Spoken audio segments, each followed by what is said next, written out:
بسم الله الرحمن الرحيم الحمد لله رب العالمين اللهم صل وسلم وبارك على سيدنا محمد وعلى آله وصحبه أجمعين.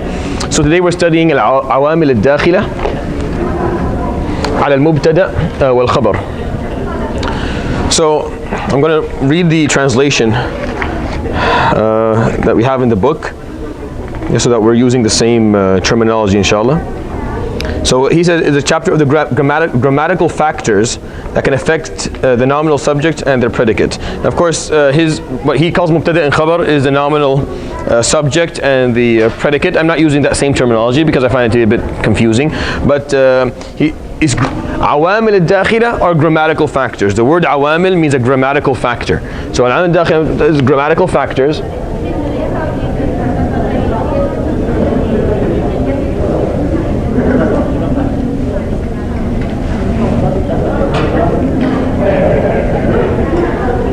They affect al-mubtada wal-khabar. The subject in a noun-based sentence and the information that follows it, the informative noun that comes after it. Okay? So you're wondering, well, what does that even mean? So we're going to take a simple noun-based sentence, right? We're going to take a really simple one.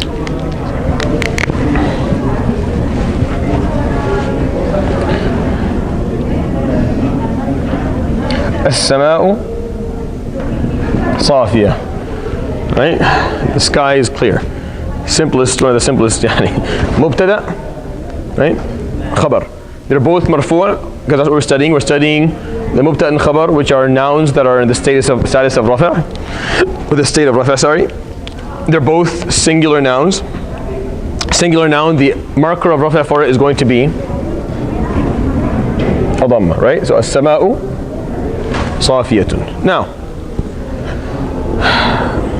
there are three factors that can affect this sentence. Or that's what the Imam has in his text. There may be more, but they're more specific or more specialized. We'll take the three basic groups of factors that can affect. Now these factors are called the following. So one group is called kana wa akhawatuha. They come and they affect the sentence. Then we have inna wa akhawatuha, and then we have dhanna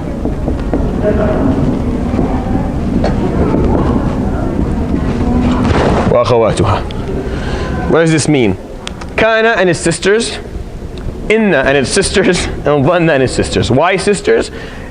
It's not really a sisterhood, or what is it called? What do they call?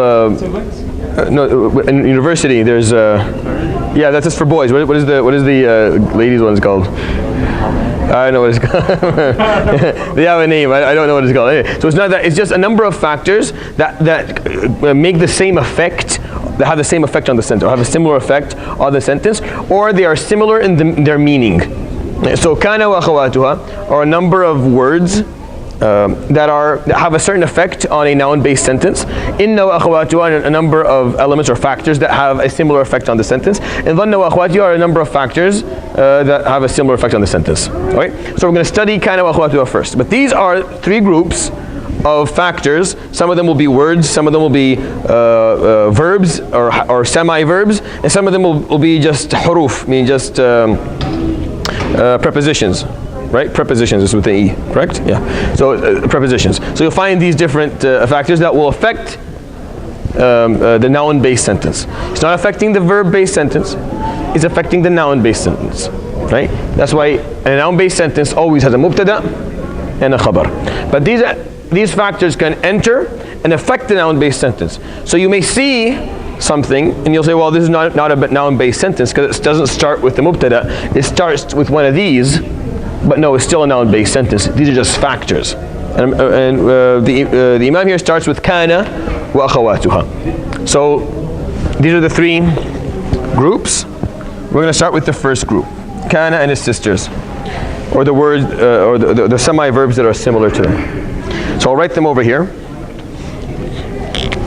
Kana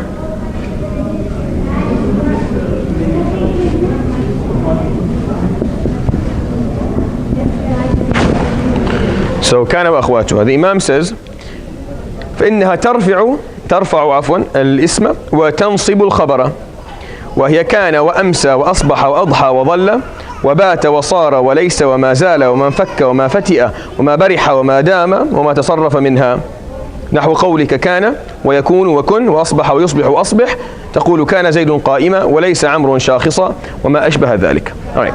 So he counted a lot of different words. I'm not going to count all of them because many of them are very rarely used. I'm going to count for you the ones that are very commonly used. You'll find them in the Quran all the time. Okay. So the first one is kana itself. The word kana. After that, amsa.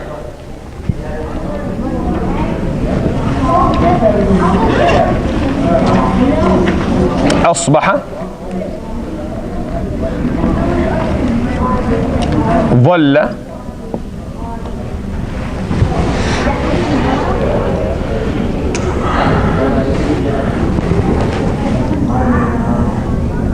بات. صار. ليس. ما زال. And I'll add أضحى. There are other ones ما فك وما انفك وما برح وما. These are not important. They're less used. So for you to know, I want you to know 1, 2, 3, 4, 5, 6, 7, 8, 9. Know these 9 factors. They fall under the group of kana wa akhawatuha. They fall under the group of kana wa akhawatuha. Can you use the English one? Yes, I'll explain inshallah in a minute. So kana wa akhawatuha, kana and his sisters, they are called al-af'al al-naqisa.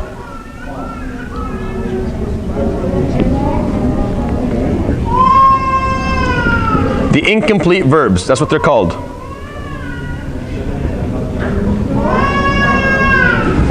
They are called the incomplete verbs. You guys finished writing them? Okay. So, incomplete verbs. So this is the example. So if I say كانت السماء صافية, we're gonna add كانت to this sentence over here. So كانت,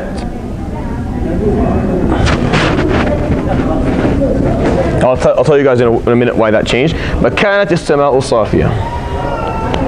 So what does كانت mean? كانت mean, yes. It was, or always has been.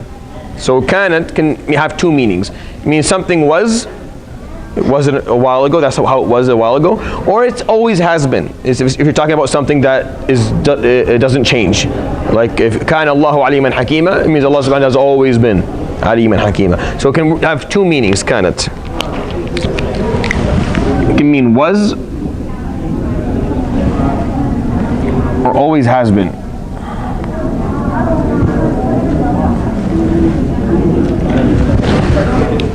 It's called an incomplete verb because it doesn't give a meaning, a full sentence, a full sentence with a subject after it. So if I take out this word,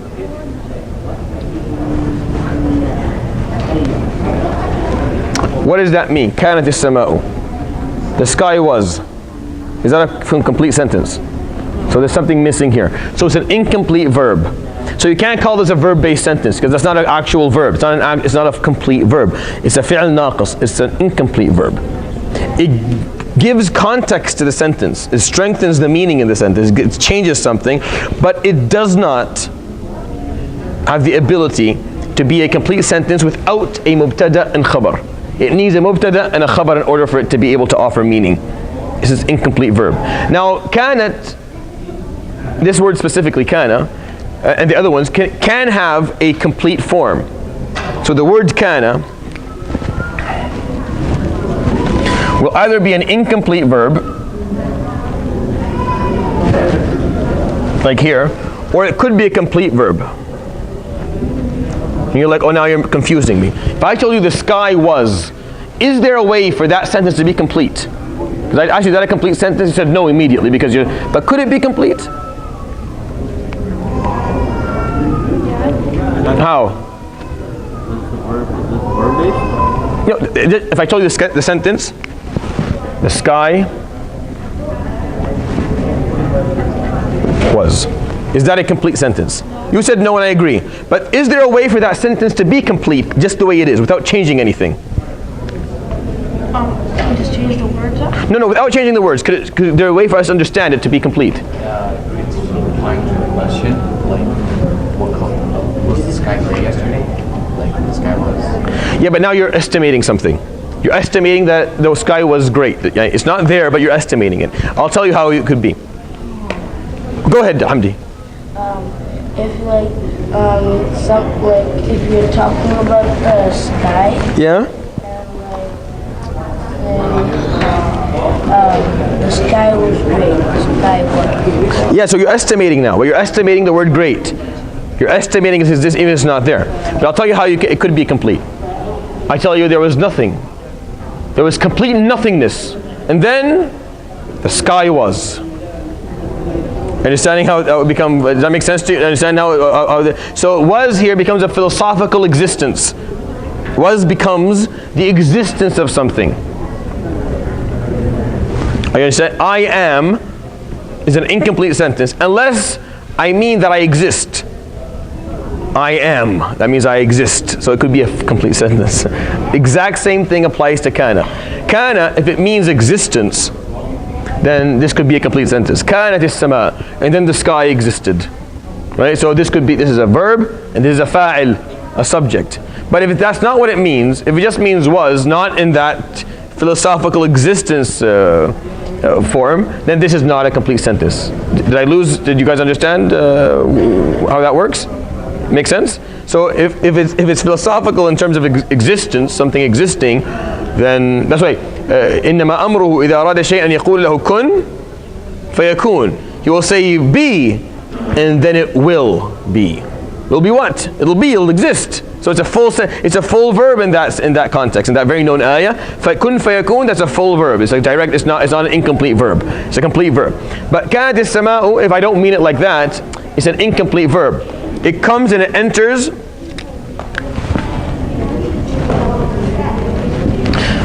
it enters a sentence that is a noun-based sentence that has a mubtada and a khabar. But when it does, it affects one of them. It gives it a meaning. It gives a meaning of something being in the past or always being, giving it like a more dynamic existence and a more dynamic understanding. What does it affect? Does it affect the mubtada or affect the khabar? Did it affect the subject or does it affect the information regarding the subject? So kana wa akhawatuha, all of them is what they have in common. What do they affect? It affects the noun. Yeah, which one? The mubtada or the khabar? No, they affect the khabar. They come, because the mubtada is marfu'a, correct? And the khabar is marfu'a, right? They come and they affect the khabar. When a main character is affected by something, what happens to it?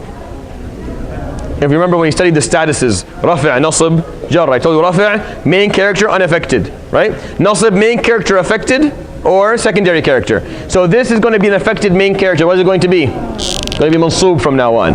So it's going to be safiyatan. So this guy comes and he affects this. Because from a meaning perspective, the clarity of the sky was clear now. That's what the sentence turns into.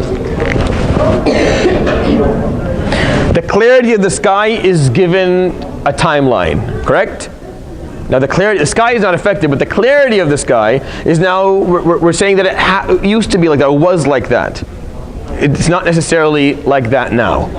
Or what you're saying, if it means always has been, means it's always been like that. It's not just like that today, it's always been like that. Understanding? So the concept of clarity is affected in terms of its timeline by the entrance of the word kanat. So if we took something else like amsa means it was at night. Meaning the same thing was, but add to it the word at night or during the evening. Asbaha, the same thing was, just add during the morning. So they have like a more specific timeline attached to them. Dhalla means it stayed like that. Or it happened during noontime. Right? So dhalla means it stayed like that. It's been like that for a while. Or it happened during noon. Bata means it happened during midnight. Or during the time we sleep. So was, but was at midnight or right during sleeping. Sara means it's new. It happened recently. So if you say Sarat as-sama'u safiyatan, meaning it just happened now. It was cloudy a second ago, and now it became. Are you understanding what? Yeah. How do you spell that one? Which one? This one? Sala? This one? Sara with a ra and a r. Laysa is to deny something. Laysat as-sama'u safiyatan. The sky is not clear, right? It's denying the concept of the clarity. Ma zala means it still is. Ma zalat as-sama'u safiyah, it still is. But they're not complete verbs. They're just giving an extra meaning to the clarity of the sky, to the effect, the khabar. Adha also means it happened in the morning, or around 8 o'clock, 9 o'clock. Asbah is really early in the morning. Adha is a bit later in the morning. Arabs are very, very interested in the different times of the day. In their language, they're very interested in the different times of the 24 hours. Every time has a name and then a verb attached to it, an incomplete verb that's attached to it. So I'll write down the meanings here just so that, inshallah, you can make sense of all this. Kana was. So essentially, when you add the incomplete verb, it gives like a tense to the... It gives a tense or a certain understanding, yeah. These are verbs, these verbs are in the past tense, by the way. The same verb, you can turn it into the present tense. So it can be yakunu, and then it gives a present tense to it. So I could take out kanat right now, and I could say instead of it,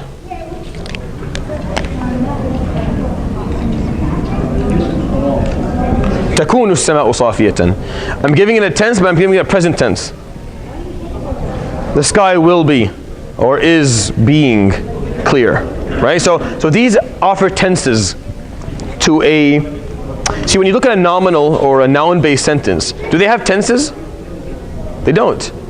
Does a verb-based sentence have a tense?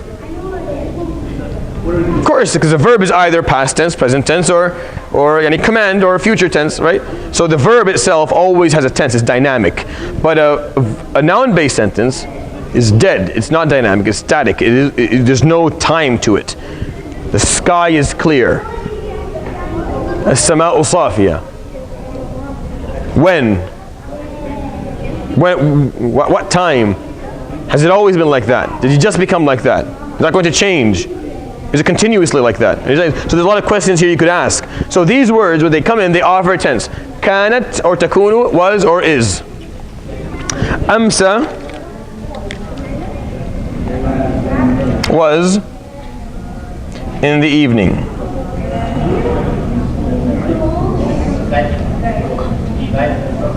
Asbaha was in the morning. Dhalla stayed in a certain or was in the afternoon. Bata was at night. Sara became. Laysa is not, to deny something. Mazala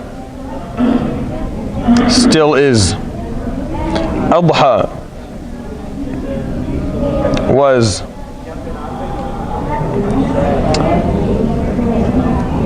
In the late morning or in the morning. They're really similar. If you say kana or amsa or asbaha or dhalla or bata or adha, it's almost like you're saying the same thing, right? So if you say one of these, unless you're really, really specific about your time tense, like at what time it happened in the day, they're almost like the same thing. So 1, 2, 3, 4, 5, 6. But then you have mazala, still is different. Laysa is to deny something altogether, and sara means became. So they're a bit different. So these guys over here are kind of unique in their meanings. 1, 2, 3, 4, 5, 6. Very, very similar. Very, very similar. And that's why it's called kana and his sisters. Because kana, all these ones, kana means them all. Kana has the meaning for all these 6. These ones are a bit different, but they were added because they have the same effect. Because they all affect the khabar in the noun-based sentence. In nominal sentence, they always affect the khabar. They turn it from being marfu' to being mansub. And that's why I taught you guys, if you remember, that's why I told you that rafi' means main character unaffected, and mansub means main character affected, so that when we come here, you make sense. Oh, that's why. So now it's an affected main character, it's going to be mansub. It's not going to be majroor, because it's always needed, but it's going to change its status because it's affected now. Okay.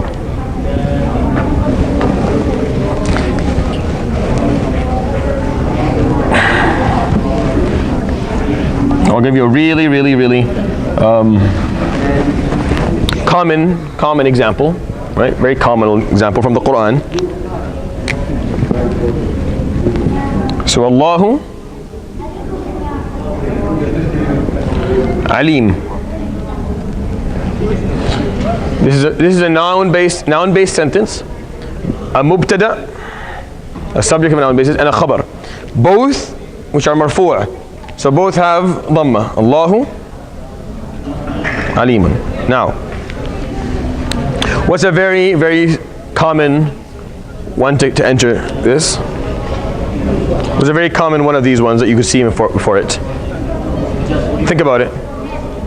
Sara Allahu Alim. Asbah Allahu Aliman. What have you heard before? You're denying it. Laysa Allahu Alim, you're denying His knowledge. You just committed kufr now in your mind. Yes. Yes? No, this is the most common one. Kana Allahu. Yeah. Yeah, no, it's very simple. What does kana affect in this noun-based sentence? What? Like, if you said Allah Alim al-Hakim, like that? I'm asking you, what does he affect? Does kana affect the mubtada or the khabar? Al-Mubtada. No, that's what I'm trying to teach you guys. The incomplete verbs will affect the khabar. I'll write it right in a second just to make you remember. It affects the khabar. What does it make the khabar? It makes the khabar then, Mansub. Very good. So it becomes kana Allahu Alima. Kana Allahu Alima. It's not kana Allahu Alim. You never hear that. It's kana Allahu Alima. What does this do to the sentence of meaning? So Allahu Alim, Allah is knowledgeable, or with full knowledge. Kana Allahu Alima, Allah has always been. So it gives this infinite time tense, right? For us to understand as people. Yes. the reason why I thought it affected the mubtada is because it's called ism kana. Yeah. So now this guy is called what? What is he called? Mubtada. No, now what is he called? He used to be called mubtada and khabar a second ago. And then kana came and ruined everything. Now what is he called? Kana. Yes. Now this guy is ism kana. And this guy is the fourth or the fifth noun that is marfu' that we're studying. So we've studied the fa'il, that's the first noun that is marfu'. The na'ib fa'il, the substitute for the fa'il in a passive verb based sentence, right? Marfu'. Then we did the mubtada, that's marfu', the khabar that is marfu', and now ism kana. So it's not that he's marfu', it's a mubtada that wasn't affected by anything. And basically kana came and flew over his head and affected the khabar. He stayed unaffected, so he stayed marfu', and he's called ism kana, that's all. But he's not really, he used to be a mubtada. Yani his old job used to be a mubtada, and just no one affected him, now he's called ism kana. And what is this guy called here? Khabar kana. Right? Now change this word. You change this. So if this was amsa, you would say usm amsa. Khabar amsa. If this was asbaha or sara, it would be usm sara. Khabar sara. Very simple. Very simple.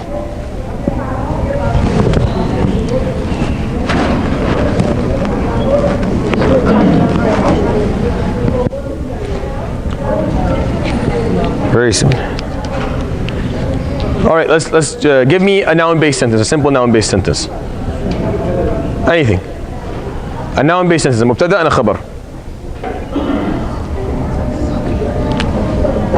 Go ahead. There you go. Al-masjidu.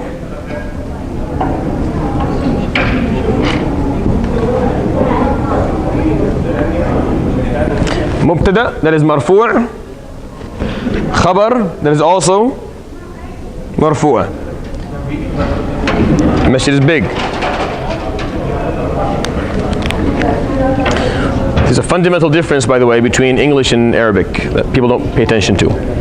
English cannot have a tenseless sentence. You always find is, was, somewhere there. Arabic is different.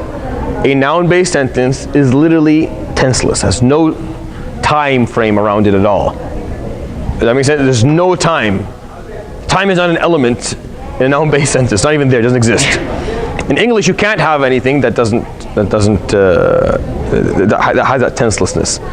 Arabic does. That's why these guys come running in. They bring their tenses with them, right? And they change things. So let's start. I'll take them one by one. Study all of them, and you'll see how each time the meaning will be a bit different. So we're going to apply them one by one now. And you'll see how every time you apply a different one, the meaning will be slightly different. So, كان المسجد كبيرا. Now what does kana do immediately? What does it affect in this noun-based sentence? The khabar. What does the khabar become? Mansub. So just that's the most important piece of information. This guy stays marfu and he's called ism kana, and he's the reason we're studying this. I mean, he's the marfu noun that we're studying. Now, kana al-masjidu kabiran. This is someone talking about back home. So I go, yeah, I used to go to a masjid, and well, that masjid used to be big. He would say kana al-masjidu kabiran. Make sense? So that's the context of it. Let me change the tense of the same word, just for the...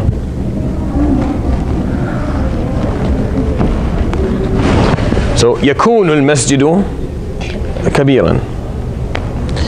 So someone's talking about, in order for this to work, we have to have enough people, and the masjid we work in has to be big. So you would say, يأتي الناس ويكون المسجد كبيرا. So this is the status of the masjid. It has to be big in the present order for this to work. That's when you would use it. Just give examples of how this would kind of be used. أمسى المسجد كبيرا. Or أصبح المسجد كبيرا. أو بات المسجد كبيرا. أو أضحى المسجد كبيرا. Or ظل to a certain extent. Pretty much the same, just there's a timing, a specific time attached to it. So أمسى المسجد كبيرا, the masjid became big, or was big, in the evening. أمسى, I mean, it was like that in the evening. أصبح المسجد كبيرا, it happened in the morning. بات المسجد كبيرا, it was like that at night. أضحى المسجد كبيرا, sometime during the late morning. ظل المسجد كبيرا, sometimes during the afternoon. ظل can also mean is stayed. ظل can also mean stayed. ظل المسجد كبيرا is stayed big. That works too. So all these are pretty much the same meaning. And then al-masjid will become اسم أمسى, اسم أصبح, اسم بات, اسم أضحى, اسم ظل. خبر أمسى, خبر أصبح, خبر بات, خبر أضحى, خبر ظل. Okay? Wouldn't you always like say asbaha and masjid kabira? Like, would you ever say amsa and masjid kabira? Yeah, the same thing, because many times these are used interchangeably, with no actual recognition of time. Like it's used something like amsa al-masjid kabiran, that it stayed like that, it was like that. Meaning they're used interchangeably with each other. With kana and dhalla, they have similar meanings based on the context. You'll figure it out based on the context. Like the context of the sentence will kind of tell you, is it specific here about being in the evening, or just that's how it was, or that's how it became, or that's how it turned out to be. It's really, that's why these guys, that's why they're called the sisters of kana, because they're so similar. They can be used interchangeably with one another. And with kana, it's hard to kind of differentiate between them unless the person is actually trying to differentiate for you, or you can see the context is dictating it. Yes. What's the difference between Adha and Asbah? Adha is in the late morning. What's the late morning? Yeah, around 10ish. Asbah is like at 6. Again, the differences are so small. Adha is the time of duha. Asbah is the time of subh. Right? Dhalla is the time of where there's a dhill, where there's the beginning of shade. Bata, mabit, when you sleep. Right? Amsa, masa'an is evening. That makes sense? So there's reason. So if they sara, the masjid became big. That means that you came, you left the city for a while, you came back, you look, oh, صار المسجد كبيرا. They made it bigger, so that's what you would say.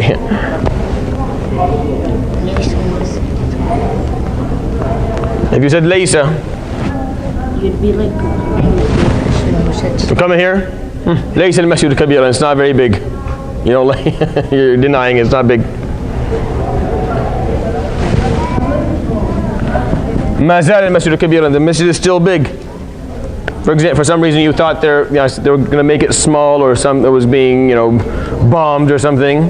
Mystery. Then you come, oh, ما زال المسجد كبيرا, is still big. They haven't changed. They haven't taken away from its property or anything, right? Does that make sense? So these words, these are they're called factors.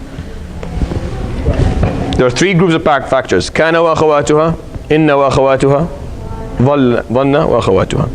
كان وأخواتها, they're called the incomplete verbs because they don't really have complete meanings. They can't serve as verbs unless they serve as philosophical existential verbs. Right? So that something existed in a philosophical way, it just existed. All of them can do the same thing, by the way. You could say,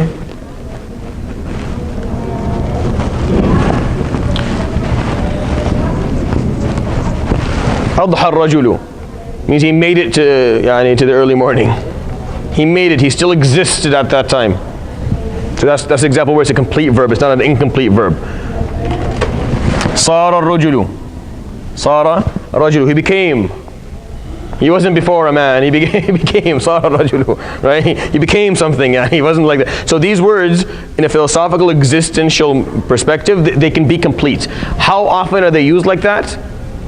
Not very often. 90% of their usages is as an incomplete verb. 90% of their usages. Does it make sense though if you like? Yeah, 100%, but it's very rare. Just they don't use it very often. But it's. If I were to say it to somebody, you know what I mean, like. Well, you'd have to do it in the right context for them to understand what you mean, right? Like, what did you? Oh, so you mean like with that? So the context has to be clear. So if I said ليس الرجل, you're denying his existence if you don't finish this sentence. If you finish the sentence, you say ليس الرجل ذكيا, he's not smart. مبتدأ خبر. Now it's اسم ليس خبر ليس, right? And this is an incomplete verb. You take this guy out and you stick to this and there's no estimation, then you're saying I deny his existence. He's not here, nothing, right? That's what you're trying to do. Like it becomes a philosophical existence issue. Understand what I mean by this? Okay. So whenever, like, I guess when I'm translating it, like, and reading it, I always, like, you read the noun and then the thing. Is that how you're supposed to, like, look at it? Yeah, that's how you're supposed to look at it. Unless it's a complete verb, then you start with the verb. When it's a complete verb, you start with it's a verb-based sentence. It turns into a verb-based sentence, no longer mubtada khabar. It's a verb-based sentence. You start with the verb and the tense of the verb, and that's what you go with. You look for a fa'al. You don't look for ism kana anymore. Like the example of where I gave the example of amsa rajulu, meaning he made it to the evening. Amsa here is a complete verb, and rajul is a fa'il. This is a verb-based sentence. But we're dealing with it as an incomplete verb. No, we have mubtada and we have khabar, and you can add to it any of these words, and they'll just add a tense or bring one of these meanings that I put for you.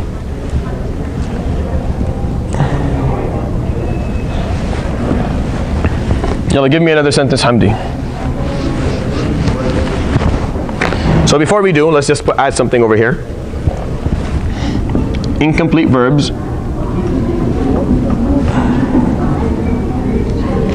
affect, what do they affect? Affect the khabar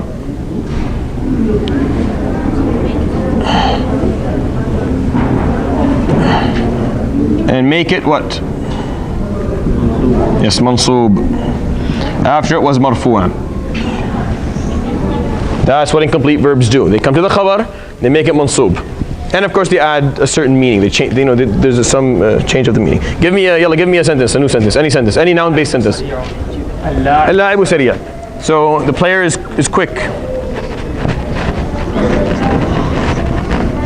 The player is quick. These are both mubtada and khabar, and they're both marfu'. So la'ibu sari'an. Now, have one of these يعني كان وأخواته, one of these incomplete verbs, enter this sentence. يلا حمدي, choose one of them. Anyone? ما زال. Very good. Chose the most difficult one to understand. ما زال. What does it affect though, Hamdi? What does it affect?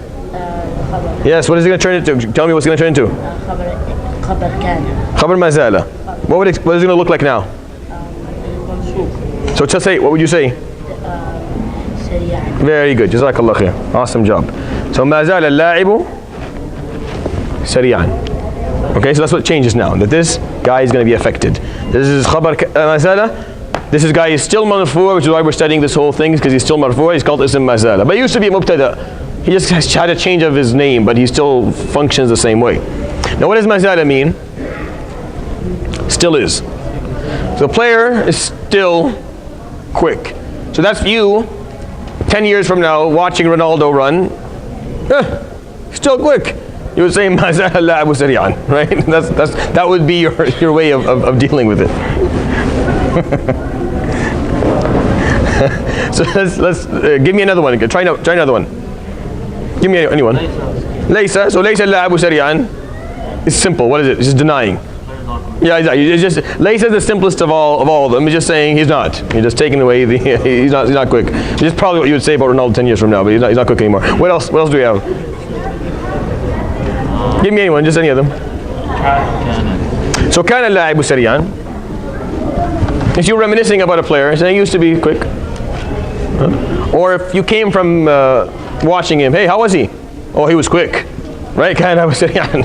They're saying how this is a part of our speech. You won't say, how was he? Al-la'ibu sari'a. What's wrong with you? But add some tense to this.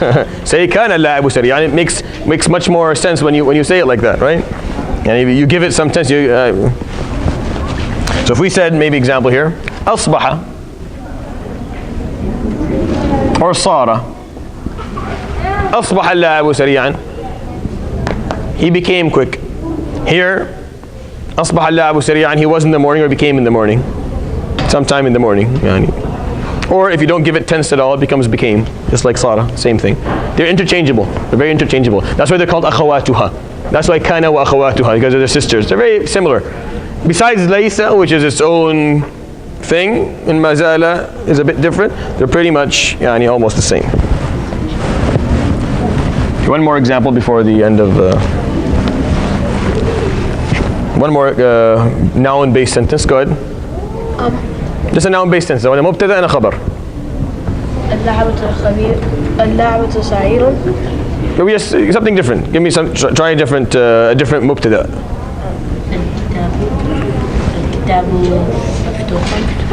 الكتاب مفتوحا. I want to try something that doesn't have singular nouns anymore, just so that we actually see how this would change in yes.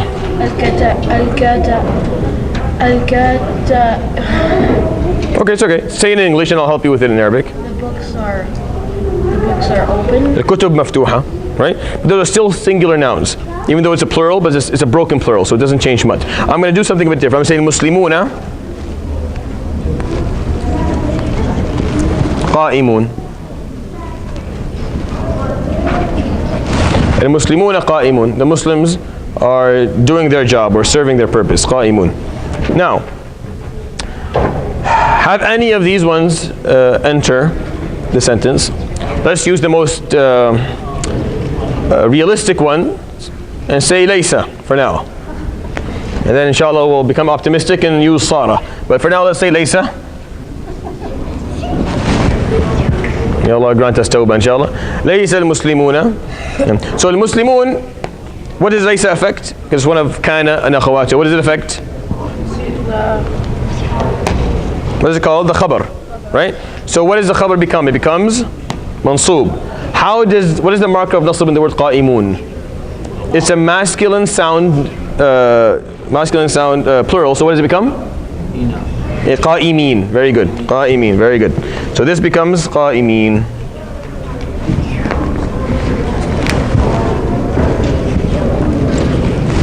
Right, so now it's mansoob. Qa'imin.